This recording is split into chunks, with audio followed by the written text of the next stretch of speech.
ഒരാളുടെ വീട്ടിൽ നിന്നാണ് വരുന്നത്. I met his wife, his 2 daughters, his little child.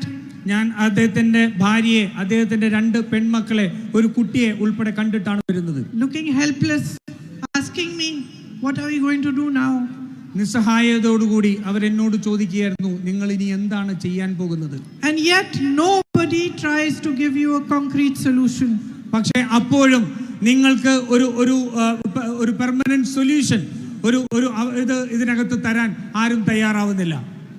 There was a problem here in Nilambur, an electric wire. You complained about it, no action was taken. ഈ നിലമ്പൂരിൽ ഒരു electric വയറിൽ നിന്ന് ഷോക്കേറ്റ് ഒരു കുട്ടി മരിച്ച സംഭവം ഉണ്ടായി. അവരതിനെ സംബന്ധിച്ച് പരാതിപ്പെട്ടു, പക്ഷേ ഒരു നടപടിയും ഉണ്ടായിരുന്നില്ല. A young boy, Anantu, passed away. 2 other boys got terribly hurt because no action was taken. Ananthu എന്ന ഒരു പാവം കുട്ടി, ചെറിയ ഒരു കുട്ടി മരണപ്പെടുകയുണ്ടായി. 2 പേർക്ക് വലിയ രീതിയിൽ പരിക്കേറ്റു. എന്തുകൊണ്ടാണ്? അവർ ഒരു നടപടിയും എടുക്കാതിരുന്നത് കൊണ്ട്. Even your welfare pensions are